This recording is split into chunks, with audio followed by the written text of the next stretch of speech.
Height is more than just a number. Up here on Everest, the thin air burns away your thoughts, and the cold can make even friendship and trust feel fragile. Spring of 2013.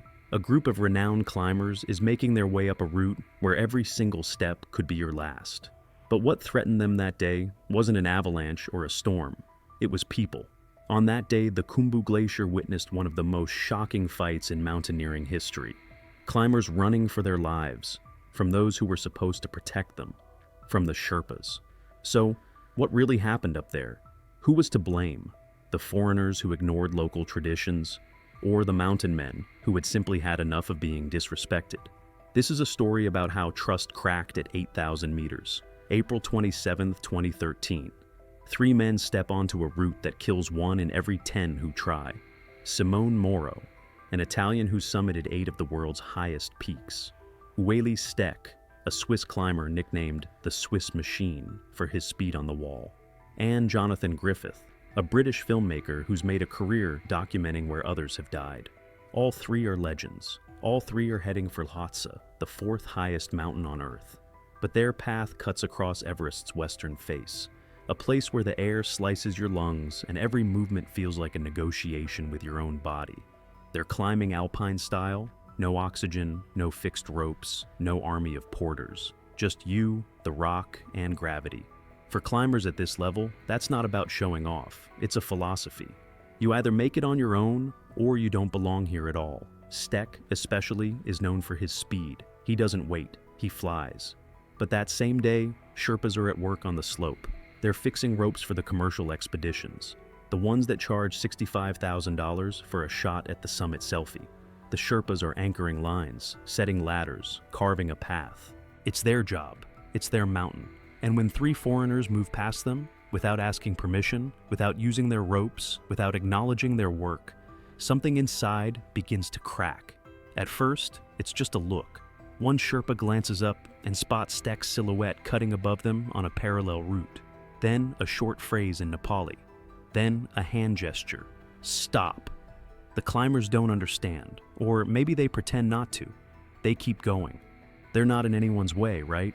They're not even touching the fixed lines. They're just taking their own route. But at 7,200 meters, there's no such thing as your own route. Every rock, every rope, every meter belongs to someone. And when you cross it uninvited, you're not just breaking etiquette. You're sending a message that you think you're above it all, above the rules, above the people who risk their lives so others can stand where the air runs out. The climbers don't feel it. For them, it's just another hard day, demanding, dangerous, but familiar. They're focused on the climb, on their breathing, on the next move. Down at base camp, tents and hot tea and tomorrow's plans are waiting. They don't know that tomorrow they'll be gone from here, that in a few hours they'll be hiding behind tents while a crowd of Sherpas hurls rocks at them. That Simone Moro will lie in the snow, covering his head with his hands, shouting, "I'm sorry! I'm sorry!" in a language no one wants to hear. While they're climbing, something heavy is already building below. Not anger, that's too simple. It's a blend of exhaustion, humiliation, and fury that's been growing for years. The Sherpas have watched foreigners come, pay their money, and act as if they've bought the mountain. They've seen themselves called helpers, even though none of these so-called heroes would make it past Camp 2 without them. They've seen their names left out of reports, their faces missing from the photos. And now, 3 men walk past as if they don't even exist, as if their work is just part of the scenery. One of the Sherpa leaders stops, looks up, says something to his team. They nod.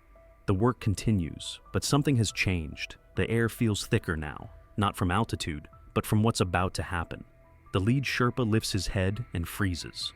Ueli Steck crosses the fixed ropes, not along them, but across, following his own line. For Steck, it's just a technical move. For the man below, it's a boundary just trampled. A shout tears through the thin air. "Hey, stop!" The words bounce off the ice wall, sharp and cold. Steck turns, but doesn't stop. He waves a hand. "It's fine, I'm not touching your ropes." But the gesture reads differently. Back off. Below, another Sherpa drops his tool and yells something in Nepali. Moro and Griffith slow down, trying to make sense of it. Griffith moves slightly lower, palms open, the universal sign of peace. He speaks in English. "We're not in your way. We're taking our own route. But English doesn't work here. not because they don't understand. Many Sherpas speak it better than most climbers assume, but because words don't mean anything right now. One of the Sherpas points down, toward base camp. The gesture is clear. Go down, now, immediately. The climbers exchange looks. Go down? They've been climbing for 3 hours. The route's just begun. Moro shakes his head. No, we keep going. It's his right. It's an open mountain, a free route. No one can tell them to stop. At least, that's what he thinks. But on Everest, there are no free mountains. Everything here belongs to those who live, work, and die on these slopes every season. The Sherpas know every rock, every crack, every inch of this mountain. They've spent more time here than all the foreigners combined. And when someone comes up acting like they're just part of the backdrop, like their voice doesn't matter, it's a challenge. The lead Sherpa steps forward. His face is tight, jaw locked. He looks at Stek, then at Moro. That glance lasts a second, maybe 2, but it carries everything. Years of working in the shadows of other people's glory. Dozens of funerals for friends who died hauling someone else's oxygen. Hundreds of photos where the Sherpas stand at the edge, smiling because they're supposed to. Stek feels that look. He stops, opens his hands. What's the problem? But the problem isn't what he says. It's that he still doesn't get it. And when someone at 7,200 meters doesn't understand what they've done wrong, it's no longer a mistake. It's a threat. The Sherpas talk among themselves, their voices sharp and fast. The climbers catch fragments, but the tone needs no translation. Moro tries to smile, to offer peace, but the smile just hangs in the air. Awkward, useless. Griffith instinctively pulls out his camera. The reflex of a journalist. One Sherpa spots it, shouts, "No!" Griffith tucks it away. Too late. The gesture is done. The first spark of anger isn't a punch, it's a stare. One young Sherpa looks at Stek as if seeing an enemy. His fists tighten, his breathing quickens. Someone puts a hand on his shoulder. Not now, not here, but the spark is already alive. A few days later, Simone Moro sits in front of a camera. His face is windburned, dark circles under his eyes. He speaks slowly, weighing each word as if it carries the same weight as his pack on the slope. "We were just moving faster," he begins. And in that line lies the whole conflict. Because faster on Everest doesn't just mean speed. It means you're better trained, more capable, independent, on another level. Moro explains that they didn't use the fixed ropes, didn't cut across the Sherpa's workspace, didn't cause danger. They were on a parallel route, higher and to the left. Their goal was Lhotse, not Everest. Different peaks, different paths. "We didn't bother anyone," he says again, confusion in his voice. How did a normal climb turn into a manhunt? He recalls the details, how they started before dawn, hoping to cross the risky section before the sun softened the slope. How Uli Stek, the fastest of them, moved ahead. That's his style, his method. Stek doesn't wait. He moves at the speed he's capable of, and that's fast. In 2008, he climbed the north face of the Eiger in 2 hours and 47 minutes, a route that takes others 2 days. For him, passing the Sherpas wasn't arrogance, it was physics. But Moro admits, they never thought about how it looked from below. They didn't consider that their speed could feel like superiority, that their independence could read as disrespect. "We thought we were doing everything right," he says, his voice cracking, not from fear but from hurt. Because he's spent 25 years on 8,000ers. He knows the rules, he respects the mountains. He's never seen himself as above those who work there. And now he's being accused of acting like a tourist.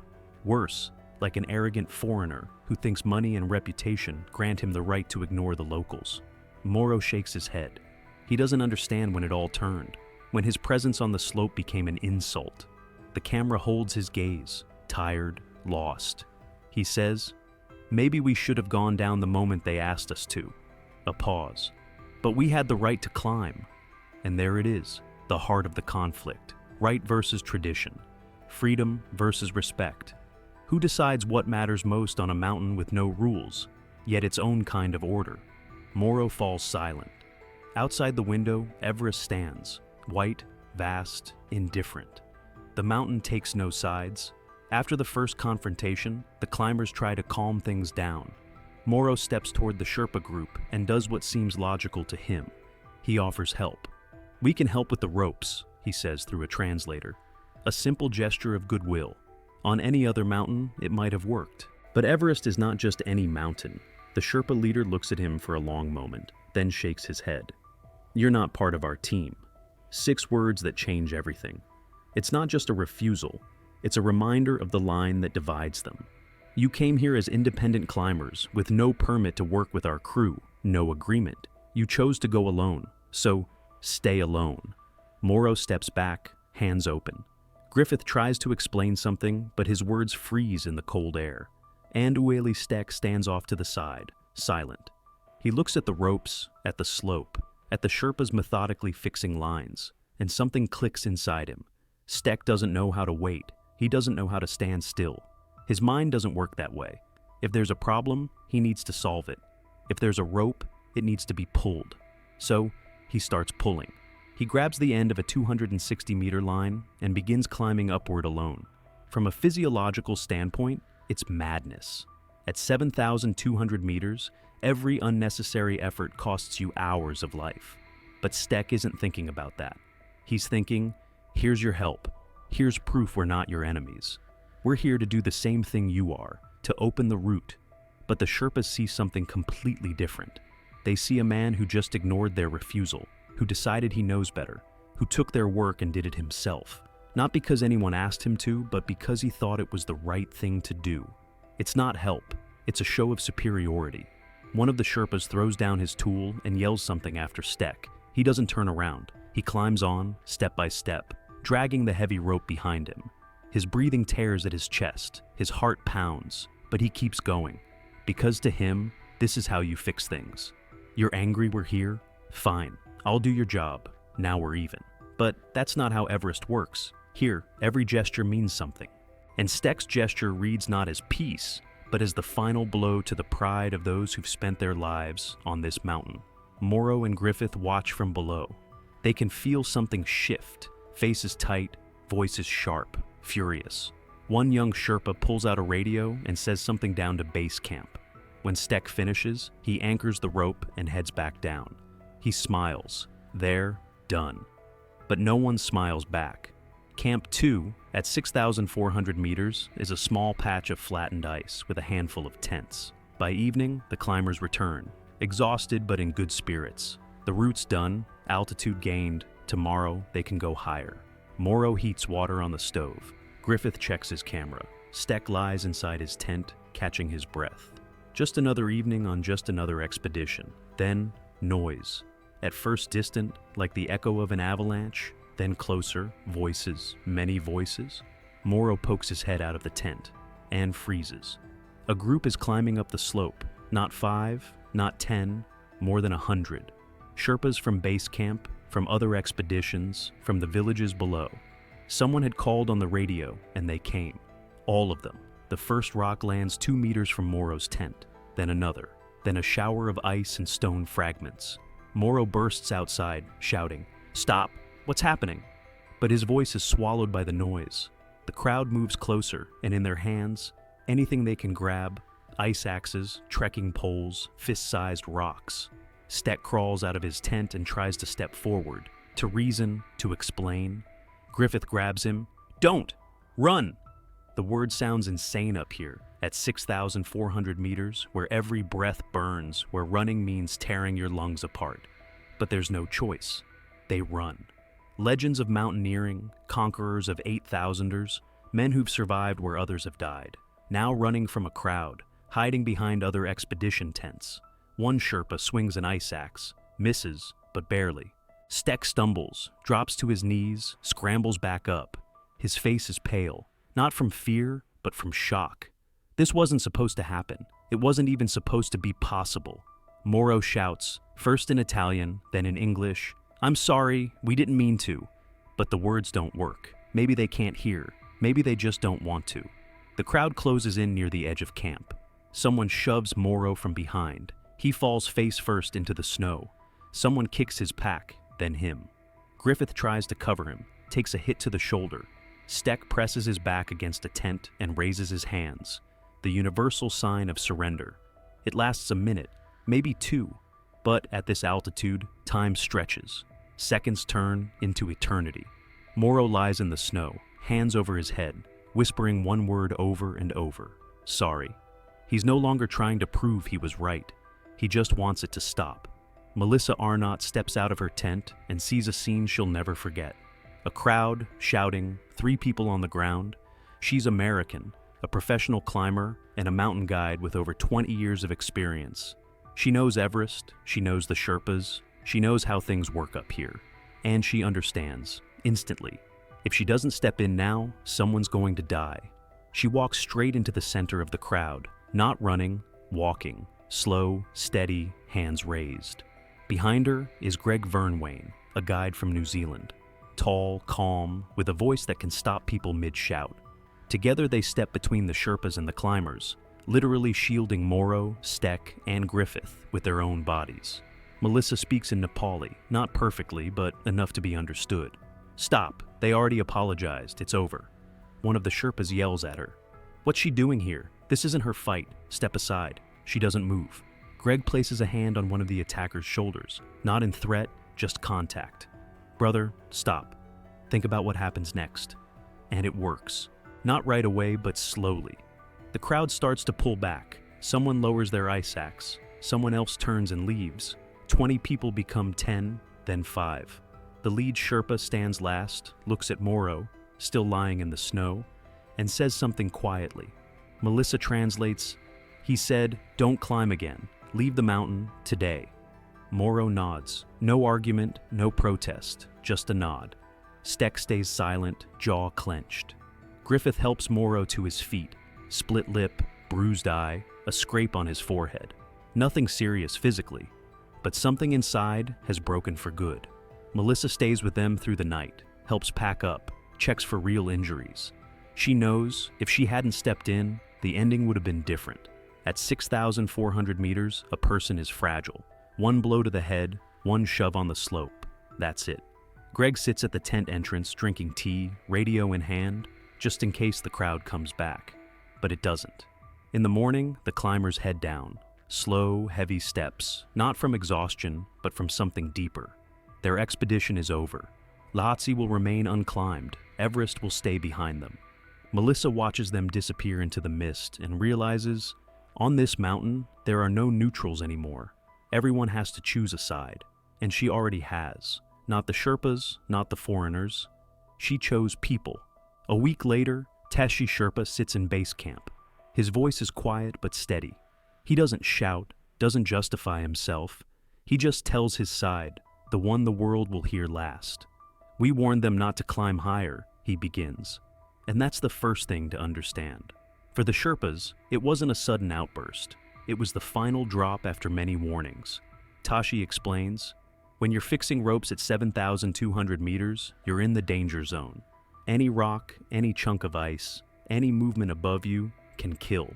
That's why there's a rule. When work is underway, everyone else waits below. Not because of hierarchy, because of safety. We told them, wait 1 hour, just one. We'll finish, and you can go, says Tashi, and you can hear the fatigue in his voice. But the climbers didn't wait. They went up a parallel route, thinking it was safe. And maybe, technically, they were right. Their path didn't cross the work zone directly. But at altitude, everything connects. Every step sends vibrations. Every swing of an ice tool can trigger a rock fall. And when Steck climbs higher, moving fast without coordination, for the people below, it's not freedom, it's danger. Tashi remembers the moment one of the Sherpas was hit by a piece of ice, small, the size of a fist. Came from above, struck his shoulder. Nothing major, a bruise maybe. But in that second, everyone thought the same thing. It could have been the head. That could have been the end. And we didn't know. Was it an accident or did they drop it on purpose? Tashi says, his eyes heavy. That's the turning point. It wasn't anger driving the Sherpas. It was fear. Fear for their own lives, for their friends. Fear that the foreigners were so sure of their right to climb that they'd risk others' lives for it. Every year, one of us doesn't come home, Tashi continues. Over the past 10 years, more than 100 Sherpas have died on Everest. Most while preparing routes for commercial expeditions. He falls silent, looking toward the mountain. They think we attacked out of pride, but we just wanted to be heard, to make them understand. We're not invisible. Our lives matter too. There's no hatred in his words, just exhaustion.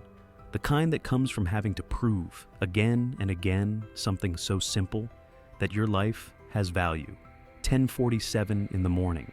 A Sherpa named Mingma clips a carabiner to an anchor at about 7,150 meters. Every movement is sharp, practiced. He's been doing this for 15 years. Then suddenly, a sound, not loud, just a short hiss of air. Then a hit to the shoulder. Mingma loses balance, grabs the rope, yells. A chunk of ice the size of a grapefruit lands at his feet, slowly melting in the sun. His partner turns around, looking up. 50 meters above, the silhouettes of climbers, Steck, Morrow, and Griffith, keep moving upward, not stopping. Did they see the ice break loose? Did they hear the shout? Or did they just not notice? No one knows, and that's the worst part, not knowing. Mingma holds his shoulder, testing if he can move his arm. It hurts, but it's bearable. The bruise will be huge, maybe a cracked collarbone, but he can still work. It's not the first time he's been hit by falling rock or ice. On Everest, that's part of the job, taking blows meant for no one. The mountain doesn't aim, but people can. The team leader climbs up to Mingma, checks his shoulder, looks upward. The climbers are already far away. He pulls out a radio, says a few short phrases in Nepali, then louder for everyone to hear. "We're stopping work, going down." The Sherpas glance at each other. Stopping mid-route means losing a day, wrecking the expedition schedule, disappointing clients who've already paid. But no one argues, everyone understands. This isn't about timing, it's about safety. Higher on the slope, Morrow notices the workers below are gone. He points it out to Griffith. "Look, they're leaving." Griffith shrugs. Maybe it's a lunch break, maybe some technical issue. They don't know about the ice, about Mingma, about the blame that's already forming below. To them, it's just a strange pause in someone else's routine. But down below, it looks different. The Sherpas descend in silence, tense. Some glance back at the climbers still moving upward. One of the younger Sherpas clenches his fists, says something to the leader. The leader shakes his head. Not now, not here, but his face is stone. He knows, accident or not, the outcome is the same. Someone could have died, and the men above didn't even stop to check. A small piece of ice, maybe 300 grams, a little more. On the ground, no one would notice it. But at 7,150 meters, it becomes a symbol of everything broken between these people. Distrust, misunderstanding, fear, all packed inside a single shard of ice. Half an hour later, the climbers descend to where the Sherpas had been working. The ledge is empty, tools neatly stacked, ropes coiled. Steck frowns. Did they just leave? Walk off in the middle of the day? He looks around for someone who can explain. Then he spots two Sherpas still there, packing the last of the gear. Steck walks over, gesturing. Why did they stop? One of the Sherpas, a young man around 25, spins around and says something in Nepali. His voice is sharp, almost a shout. Steck doesn't understand the words, but the meaning is clear. Get out. He steps back, hands raised. Easy. And that's when it happens. The moment that changes everything. Witnesses tell it differently. Morrow says Steck just tried to calm the Sherpa, touching his shoulder. The Sherpas claim Steck pushed him, not hard, but enough to make him step back. An American climber watching from the side says it was something in between. Not aggression, but not friendly either. Just physical contact, at 7,200 meters. Between people already on edge. Whatever it was, a push, a touch, a gesture, it reads only one way. A foreigner laid a hand on a Sherpa. The young man freezes for a second, then yells something to his partner. The other drops his rope and walks over. Now it's 2 against 1. Morrow and Griffith hurry down, trying to defuse it. Griffith steps between them. Stop, it's fine. It's just a misunderstanding. But it's too late. One of the Sherpas grabs his radio and calls down to base camp. His words are fast, hard.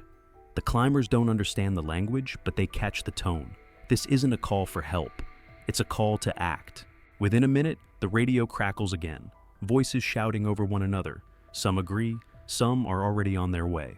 The 2 Sherpas pack their gear and start down. Not rushing, not running. Steady, deliberate, like men who know what comes next. Steck watches them go and finally realizes something serious is about to begin. Morrow grabs his sleeve.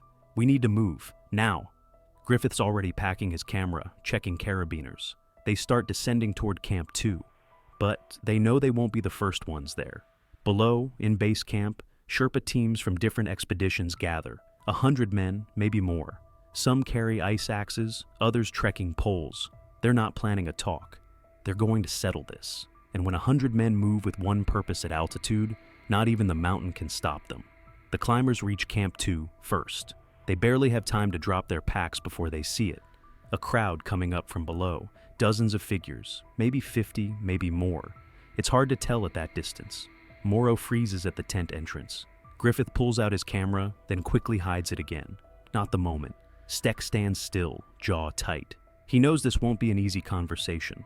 The first to arrive are the leaders, seasoned Sherpas who've been guiding for 20 years.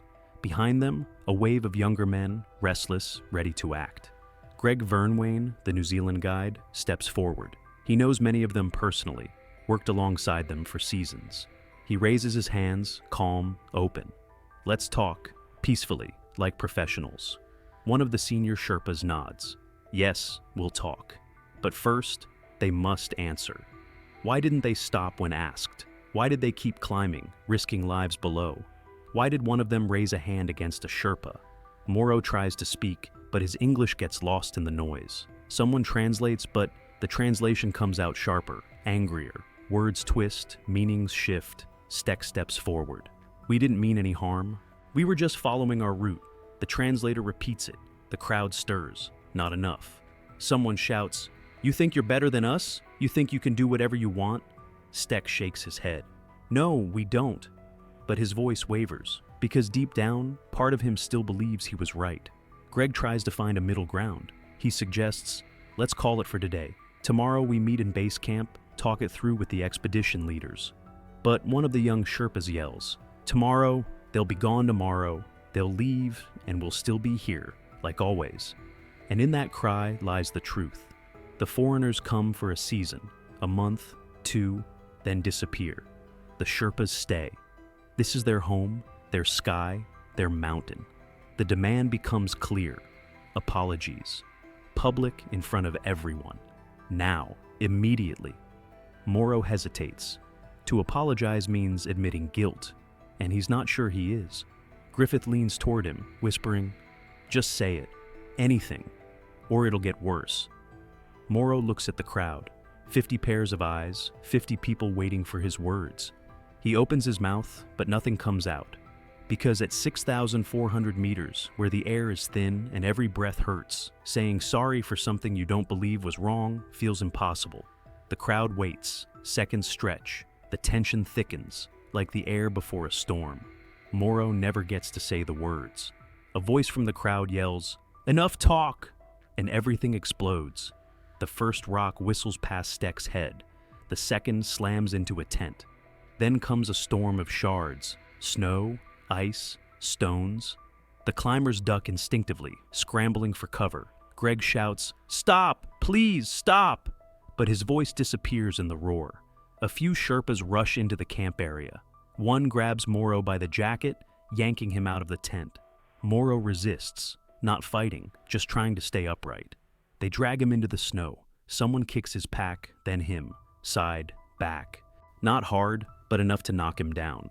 Morrow covers his head with his arms, shouting in Italian, then in English. "Sorry, I'm sorry, please." Steck moves toward him, but 2 Sherpas hold him back. They don't hit him, just hold him, firm, unmoving. One leans close, shouting something in Nepali, his face inches from Steck's. The words sound like judgment, like a verdict. Steck doesn't understand them, but he feels every one. Griffith stands by his tent, pressed against the fabric. No one touches him. He wasn't on the slope when the ice fell, didn't take part in the scuffle. He's just a witness. And now that witness is filming, phone held low, hands trembling, not from cold. Morrow is still on the snow, repeating, "Sorry, sorry," his voice breaking. Not from pain, they haven't really hurt him, from humiliation, from the weight of it. He's a legend, a man who survived the worst storms on the highest peaks. And now he's on his knees, begging forgiveness from people he once called friends. And it works. Slowly. One of the senior Sherpas raises his hand. Enough. Some step back. Others still stand tense, fists tight, but motionless. The noise fades, as if the mountain itself exhales. Moro rises to his knees, then to his feet. His jacket's covered in snow, his face flushed, a bruise forming under his eye. The Sherpa leader walks up, looks him straight in the eye, and says quietly, "Leave, today." Moro nods. Steck is released. Griffith pockets his phone. The crowd begins to break apart. Slowly, reluctantly, but it does. Some glance back, some mutter to each other. But the message has been delivered. The line has been drawn. The climbers stand in the middle of the camp, surrounded by scattered gear. Moro touches his lip, split, but not badly. Steck stares down the slope toward base camp. He knows it's over, not because of the mountain, because of the people. An hour after the clash, Camp 2 is silent. Not the kind of silence that follows a storm, the kind that follows something irreversible. Moro sits inside the tent, holding a mug of tea gone cold. Steck stares at a single point, saying nothing. Griffith rewraps the bandage on his arm. A scrape from the scuffle, shallow but aching. A Sherpa from another expedition, one who hadn't been part of the fight, steps inside. He sits down awkwardly, as if unsure why he came. His voice is low. "They didn't mean to hurt you badly. They just wanted you to understand." Moro looks up. "Understand what?" The Sherpa pauses, choosing his words carefully. "That this isn't only your mountain." The words hang in the air. Moro nods, but it means nothing. Understanding has come too late. Steck stands, steps outside, and looks upward, toward where Lhatz's summit should be. The clouds hide it completely. Maybe it's a sign, maybe just weather, but for him, it's the end of the climb. They pack up methodically, without hurry. There's no reason to rush. The summit won't happen. Moro folds his sleeping bag, checks the carabiners, packs the stove. Ordinary motions he's done hundreds of times. But now, each one feels heavy. Not from fatigue, from the realization that it was all for nothing. They begin their descent at dusk, moving slowly, carefully, because most accidents happen on the way down. Other expeditions pass them, commercial teams with guides and porters. Some recognize them, whispering to one another. News travels fast in base camp. Legends of alpinism driven down by Sherpas. That kind of story doesn't fade. In base camp, they're met by a representative from Nepal's Ministry of Tourism, a young official in a down jacket, clearly not used to altitude. He asks the formal questions, writes the answers in a small notebook, asks if they want to file a complaint. Moro shakes his head. No. What would they even complain about? That they didn't understand the rules of the game? That they overestimated their right to be here? Steck gives an interview to Swiss media over the satellite phone. His voice is calm, professional, but empty. "We consider the incident closed. The expedition has ended due to technical reasons." Technical reasons. That's what broken relationships and lost trust are called now. Griffith edits the footage on his laptop. The climb, the slope, the conflict. It will become a documentary. But he already knows, no matter how he cuts it, there won't be truth in it. Because here, everyone has their own. To understand what happened on Everest in 2013, you have to understand who the Sherpas are. It's not a job, it's a people. An ethnic group that's lived in the mountains of Nepal and Tibet for more than 400 years. The word Sherpa literally means people from the east. They're born at altitudes where most others struggle to breathe. Their bodies are built for thin air, more red blood cells, more efficient lungs, a heart that works differently. Without the Sherpas, Everest would be unreachable for almost everyone. They fix the routes, set ladders across crevasses, string ropes through the deadliest sections. They carry oxygen tanks, tents, food, and equipment. A single Sherpa can make 5 or 6 trips toward the summit in one season, more than many climbers manage in a lifetime. They're often called the workhorses of Everest. But that's not a compliment. It's a reminder of how little their labor is valued. The numbers are brutal. For every 10 people who die on Everest, 4 are Sherpas. They die more than anyone, while fixing routes, hauling loads, or rescuing others. In 2014, just a year after the incident with Moro and Steck, an avalanche on the Khumbu Icefall will kill 16 Sherpas in one morning, the deadliest day in the mountain's history. The world's response will be predictable. Condolences, a minute of silence, then business as usual. Sherpas earn between $3,000 and $5,000 a season. Western guides make $30,000 to $50,000 for the same work. A foreign climber pays about $65,000 for an expedition. Most of it goes to organizers, the Nepali government, logistics. The Sherpa gets what's left, and he takes nearly all the risk. The conflict of 2013 wasn't just a clash of tempers. It was a spark igniting years of exhaustion, years of undervalued labor, dozens of funerals, hundreds of expeditions where their names never appeared in the reports. Photos from the summit, you see the client, the guide. The Sherpa stands behind holding a flag or a pack. Articles in the press, heroic ascent by brave mountaineer. The Sherpa, if mentioned at all, is a footnote. Tashi Sherpa said it best in an interview. "We don't want fame, we just want to be seen, to be understood. Without us, this mountain is closed." And he's right. Everest exists as a commercial dream only because of them. Take the Sherpas away, and all that's left is a mountain reachable by a few elite climbers and no one else. So, what really happened on April 27, 2013? Three legends of mountaineering ran into a wall of misunderstanding taller than any peak they had ever climbed. The official reports call it an incident caused by a breach of protocol. But protocol is just the surface. Beneath it lie economics, history, and human dignity. The first layer of conflict was practical. The climbers were following their own route, seeing themselves as independent. The Sherpas saw a safety threat. Any movement above their work zone could trigger falling ice or rock. Their logic was that of professionals who work as a team. At 7,000 meters, every section is controlled, every move coordinated. Steck and Morrow climbed in pure alpine style, fast, self-reliant, free of dependence. But their freedom disrupted a system built on coordination and trust among dozens of people. The second layer was economic. The Sherpas were fixing those ropes for money, paid by commercial expeditions. Their work was funded by clients who would arrive a week later to use that route. Then came three men who hadn't paid for that service, hadn't contributed to the setup, yet were benefiting from it. To the climbers, the mountain was open terrain, a public space. To the Sherpas, it was a workplace, one they had invested sweat and risked their lives in. The third layer was historical. The Sherpas were tired of being invisible. Every season, they watched hundreds of foreigners climb to the summit and return home as heroes. And every season, they remained in the shadows, the ones who carried the packs, built the camps, saved lives when others froze. Morrow, Steck, and Griffith weren't to blame for that system, but they were part of it. And when they moved past without asking, it felt like another reminder. Your voice doesn't matter. The fourth layer was cultural. In the West, individualism is sacred. You make your own path, take your own risks, earn your own glory. In Sherpa culture, the collective matters. Cooperation, respect, hierarchy, harmony. Steck moved like an individualist. I can, so I will. The Sherpas saw it as disrespect toward the group. Who was right? Both, and neither. Morrow and Steck didn't break the law. They had valid permits, followed a legal route. The Sherpas were right too. Their safety had been endangered, their work dismissed. But being right doesn't count for much at 7,200 meters. Up there, only one thing matters: survival. And sometimes survival depends not on skill, but on listening to those who know the mountain better than you do.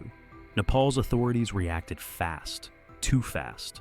The Ministry of Tourism released a statement within 2 days. The incident is resolved. The parties have reached understanding. No investigation, no sanctions, no official conclusions. Tourism brings the country $500 million a year. Everest isn't just a mountain, it's an industry, and industries don't like scandals. Morrow, Steck, and Griffith left Nepal quietly. No press conferences, no public statements. Steck gave a few short interviews, repeating the same line: "We respect the Sherpas. It was an unfortunate misunderstanding." Morrow stayed silent longest. 6 months later, he told an Italian magazine, "I still don't know what went wrong, but I know I'll never return to Everest." And he never did. Wally Steck would come back. In 2017, he fell to his death on the slopes of Nuptse, the neighboring peak, while preparing for a no-oxygen climb on Everest. He was 40. The cause was simple: a fall during acclimatization. No one knows exactly how it happened. The mountain takes everyone the same way. Legends and rookies, Sherpas and foreigners alike. The 2013 season went on as if nothing had happened. Expeditions kept climbing, reaching the summit, returning with photos and tales of triumph. The Sherpas kept fixing ropes, carrying loads. saving those who misjudged their strength. Everything looked normal, but something had shifted. An invisible crack had opened in the climbing world. A quiet knowledge that Everest now had boundaries no one should cross. A year later, in April 2014, an avalanche on the Khumbu Icefall killed 16 Sherpas. That disaster finally forced the world to face what had been ignored for decades. Working conditions, insurance, compensation for families. The Sherpas went on strike for the first time in history. The climbing season collapsed.